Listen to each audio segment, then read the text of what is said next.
I checked my GPS again. The blue dot was still there, but the town wasn't. I was parked on a street that didn't exist anymore. No signal, no street name, no map. Just fog pressing against my windshield and streetlights buzzing like they were struggling to stay alive. 5 minutes ago, this place was full of buildings, signs, and roads that made sense. Now, it was like the town was trying to erase itself. That's when I noticed something worse. The shadows were moving, even though nothing else was. And somewhere behind me, I heard footsteps, slow, deliberate, getting closer. I didn't turn around, because deep down, I already knew. If I saw what was walking toward me, I wouldn't be leaving this place alive. Let me tell you how I ended up here. Welcome to Nightmare Junction, where every road leads somewhere you shouldn't go. If you're listening to this alone, in the dark, you might want to leave a light on, because the story you're about to hear is real to the person who lived it. And once you reach the end, you'll understand why some places should never be found. It started as a normal drive, nothing creepy, nothing strange. Just me, my car, and an empty highway stretching into darkness. I had been on the road for hours, long enough for your eyes to feel heavy and your thoughts to start drifting. I was heading home after picking up a late delivery job. Easy money, quick run, or so I thought. The clock on my dashboard read 11:47 p.m. No traffic, no radio signal, just the low hum of tires against asphalt and the occasional flicker of passing reflectors. I remember thinking how peaceful it felt. Too peaceful, the kind of quiet that makes your ears ring. I rolled the window down for fresh air, but instead of cool night wind, I smelled something old, like damp earth, like rain that never dried. I brushed it off, told myself I was tired. That's when my GPS spoke again. Recalculating route. The screen blinked, the blue line shifted, and the road ahead was no longer the one I recognized. I slowed down. The road ahead narrowed without warning. The clean highway pavement turned into cracked asphalt, and the yellow lines faded until they barely existed. Trees started closing in on both sides, tall, crooked.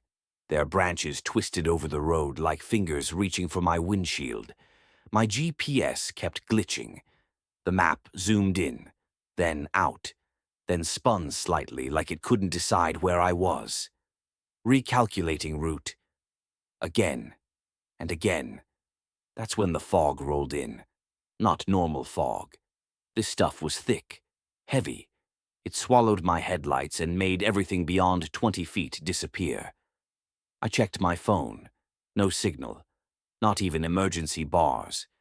The air inside my car suddenly felt cold. Not winter cold, more like walking into a basement that hasn't been opened in years. I told myself to turn around. I even slowed down enough to consider it. But the road behind me was gone. Not blocked, not curved. Gone. Just fog and darkness where pavement should have been. My heart started pounding. That's when I saw it. A flickering light ahead. Street lamps, buildings, a town, appearing out of nowhere. I slowed the car as I rolled past the town sign. It was old, rusted, half covered in vines. The name on it flickered under a broken streetlight. Welcome to Grayson Hollow. I don't know why that name made my stomach twist, but it did. The road opened into a small main street. Buildings lined both sides, diners, shops, houses, all standing perfectly intact. Every window was lit, but there were no cars, no people, no movement, just silence.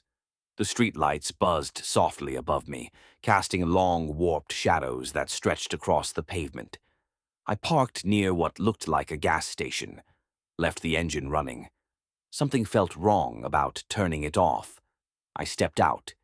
The air was thick, heavy, like the town itself was breathing. My footsteps echoed too loudly.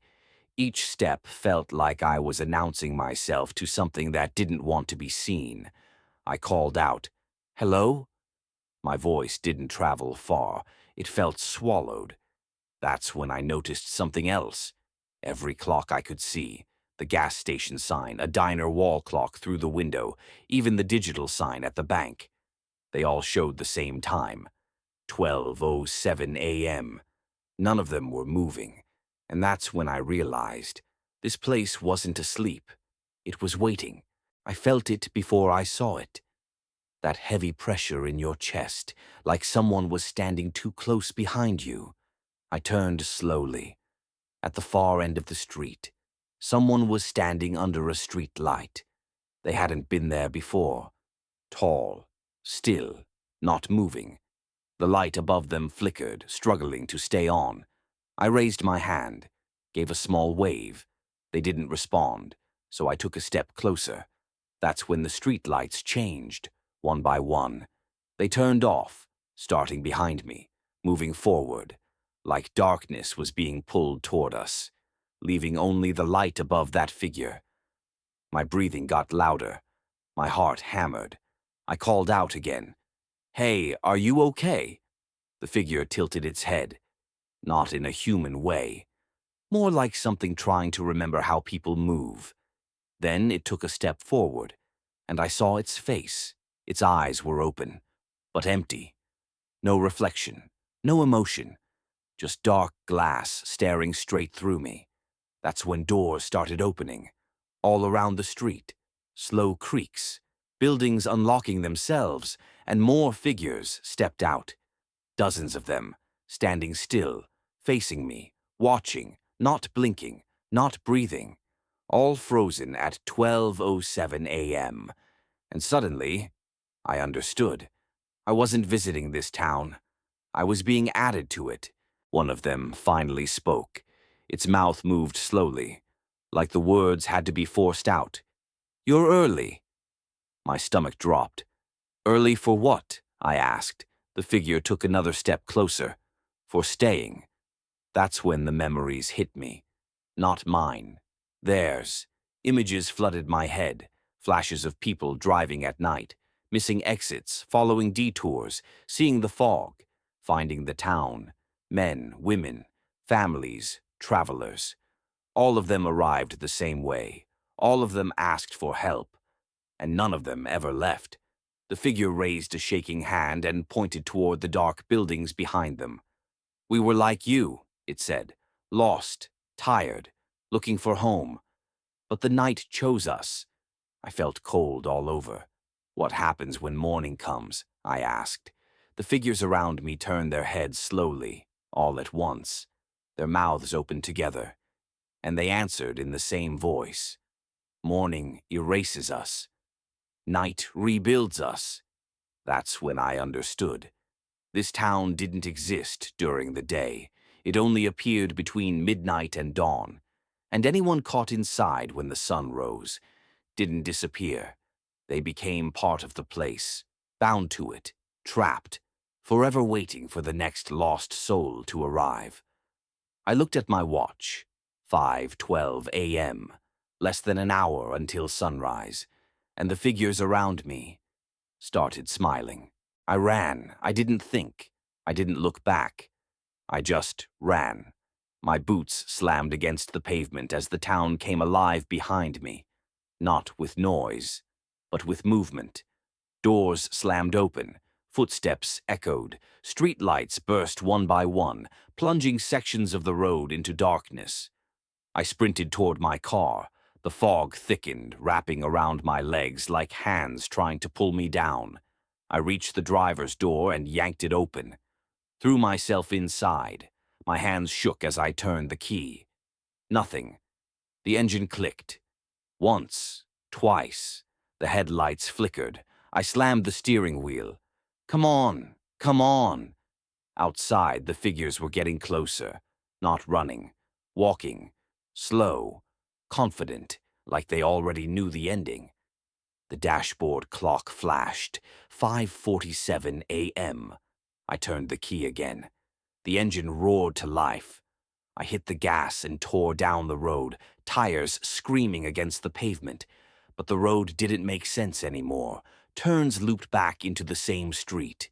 Buildings repeated. Signs changed languages. The fog swallowed everything. Then I saw it. The edge of town, the road opening, darkness breaking apart, dawn light bleeding through the sky.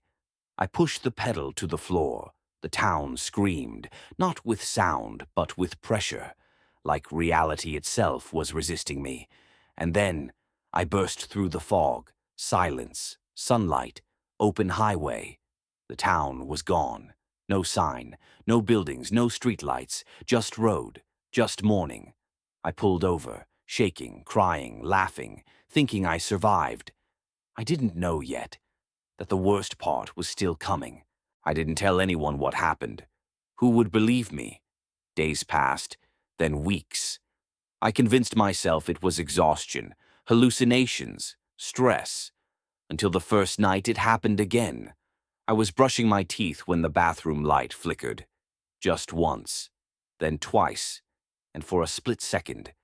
My reflection didn't move. It stood there, smiling behind me. I spun around. Nothing. But after that, strange things started happening.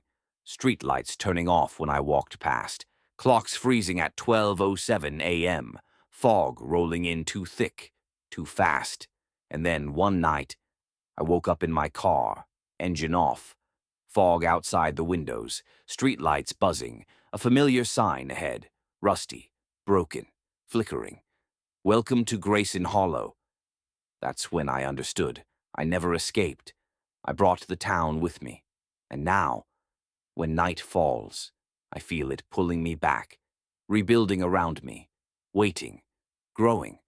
So if you're listening to this late at night, and your GPS suddenly reroutes, and you see a town that doesn't show up on your map, don't stop, don't slow down.